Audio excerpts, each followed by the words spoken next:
Untuk penyebab karena masalah menstruasi. Nah, teman-teman, jika teman-teman memang menjelang menstruasi atau setelah menstruasi atau dalam masa kehamilan, itu sangat dipengaruhi oleh berbagai hormon.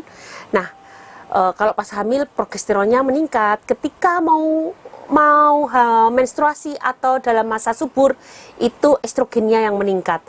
Nah, itu biasanya teman-teman ditandai dengan keluarnya keputihan. Nah, apakah itu berbahaya? Tentu tidak. Tapi jika teman-teman merasa terganggu karena misalnya banyak sekali dan itu menyebabkan sedikit berair atau bahasa kita becek, nah teman-teman tentu harus memperbaikinya. Teman-teman bisa mengkonsumsi sesuatu yang rasanya sepet. Jadi seperti buah manggis, kulitnya ya, kemudian salak, kemudian yang ada di sekitar kita, pucuk daun teh. Pucuk daun teh, kemudian apalagi terserah teman-teman cari yang sepet-sepet, dan itu bisa dipakai untuk dibasuh juga di area misve-nya. Jadi tidak hanya diminum, juga untuk dibasuh. Kalau teman-teman bisa berendam saja, itu juga membuat nyaman. Jangan lupa ditambah dengan sedikit garam. Anda bisa kalau nggak punya bathtub, Anda jongkok di atas baskom gitu ya, di atas baskom, kasih sedikit garam. Itu nggak masalah teman-teman. Jangan lupa bersihkan sedikit bulu-bulunya sehingga tidak menghambat penyerapan untuk masuknya ke dalam misve.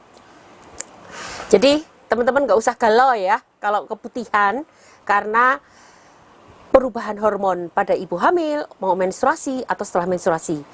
Yang kedua, karena infeksi. Nah, kalau masalah infeksi biasanya disertai rasa gatal, bau, kuning warnanya, bisa karena jamur, bisa karena bakteri.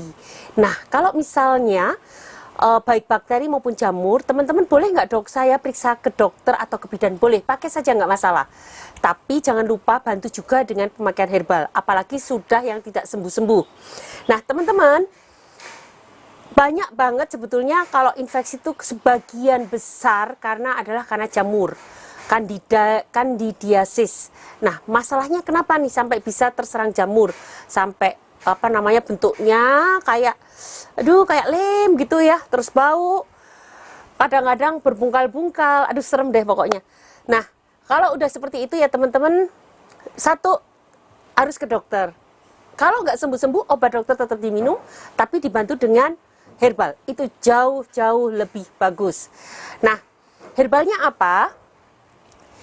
Herbalnya adalah yang terasa pahit. Anda bisa menggunakan sambiloto, bisa menggunakan daun mimba, Anda juga bisa menggunakan brotowali, cipluan, apalagi apa saja daun-daun herbal yang rasanya pahit. Anda bisa rebus itu, ditambah dengan daun sirih.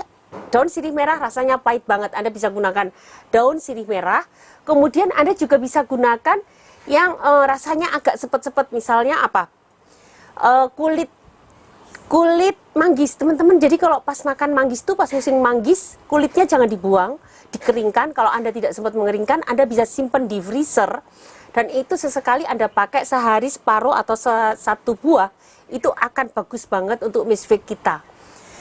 Itu dari riset teman saya, itu memang antibiotiknya itu kuat banget untuk kulit manggis, dan Anda bisa mendapatkan dengan cara yang segar. Jadi Anda bisa tadi gunakanlah yang pahit-pahit ditambah yang sepet-sepet, direbus bersama-sama, kemudian Anda minum. Dan bisa juga untuk cebok, jangan lupa tambah sedikit garam. Anda bisa jongkok di atas baskom atau berendam di bathtub atau berendam di mana saja, jangan di kolam renang, nanti butuh banyak banget rebusannya. Nah, setelah itu Anda insya Allah akan cepat membaik, tapi jangan lupa ikut diminum juga. Kalau cara membuatnya bagaimana? Ambil masing-masing satu genggam, kemudian direbus dengan 1 liter air dengan api kecil hingga tinggal 500 ml air, dan diminum sehari 3 kali hingga habis.